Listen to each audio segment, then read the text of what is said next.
and believed my sincere apologies. But I had been licking my wounds for a few months, alternately beating myself up and giving myself grace about all the ways I had failed as a friend in my lifetime. A dramatic response, yes, but it had been eye-opening in the same way that everything in that first year of the pandemic was eye-opening, including our friendships. We were suddenly intensely aware of our own mortality and how quickly the world can change, and which relationships matter the most. So when that group text went sideways, I inwardly groaned. Another friendship lesson? Hadn't I been hit over the head with this enough? My indignation gave way to a deeper fear. Maybe I was a bad friend. I lit the candles and grabbed blankets against the chilly night just a few moments before my friend walked quietly through the back gate. She wouldn't have knocked or otherwise announced her presence if she was coming in the kitchen door either. There was never a need. We were that close. She had her long hair back in a high ponytail, and big, chunky jewelry accessorized her tank top and black overalls. I was embracing the loungewear look of the lockdown and had just barely gussied up the yoga pants and brightly colored hoodie combo that had become my daily uniform. We didn't hug hello. Because of the virus, we hadn't hugged in a long time. Physical affection was another thing the pandemic had stolen from us. We chatted awkwardly at first about our kids and some dumb pop culture news. She had brought her own drink and blanket, and for the first few minutes she held them both tightly to her chest. We started to settle into our chairs, and she grinned broadly at the props and scenery I'd staged in my attempt to create a cozy reverence for this conversation. This broke the ice as we both giggled at the things I had grabbed from the house to adorn the space between our chairs. The truth was, I think that little tableau said a lot about how I wanted the night to go. It showed that I was honoring both her and us. Our friendship was only a few years old, yet it had already forged some of my greatest memories.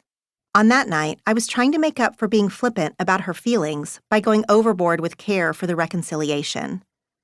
The tone I set in the backyard that night might have been sweet, or it might have been weird, but ultimately it worked. Our long conversation was stilted at first, then grew more heated before we finally said enough words to make the other understand our side a little better. When she slipped back through the gate a few hours later to her car in the driveway, things weren't perfect, but we were still friends. It could have gone either way. Later, we confessed to one another that we had braced ourselves for the friendship to end that night, not because of an errant text, but because of the dozens of tiny slights that had built up into a mountain that could have felt insurmountable. Did my friend and I ever intend for hurt feelings to become so serious? Of course not. And I believe now that we never would have had such a buildup of tension or an obvious misunderstanding if we had been seeing one another in person all along. Communicating solely through a screen for so long impacted our natural rhythm and ability to intuit each other's intentions. In the days leading up to that night, I had crafted an intricate defense for myself in my head, but all of that melted away when I saw her walk through my backyard in person. Yes, we needed to hash out our differences in a hard conversation and offer apologies. But more importantly, we needed to feel the energy of the friendship together to be reminded of its meaning and how much we wanted it to continue.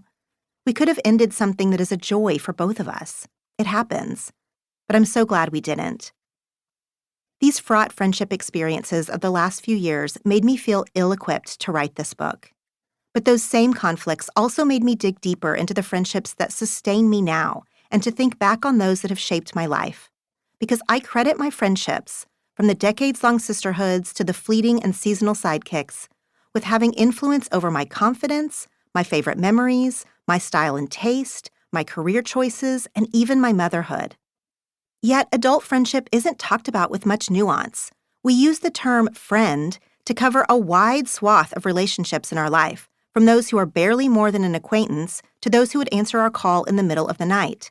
How do those two people deserve the same title? It's not that we don't classify them at all. We understand the difference between best friends and everyone else. But we don't have more specific terminology for the plethora of people in our lives who fall under the large umbrella of friend.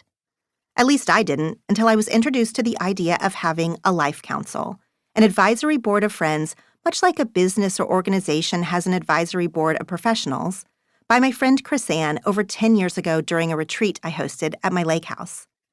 As Chris-Ann was explaining the concept, we were sitting in a circle of women who had met on the internet and who I had invited to my home after months of chatting in a Facebook group. A weekend of internet strangers turned friends felt like a risk, But this particular group came together online at a time in my life when I was at. To keep listening to this audiobook, I've left you a link in the description so you can do it at no cost thanks to Audible's 30-day free trial.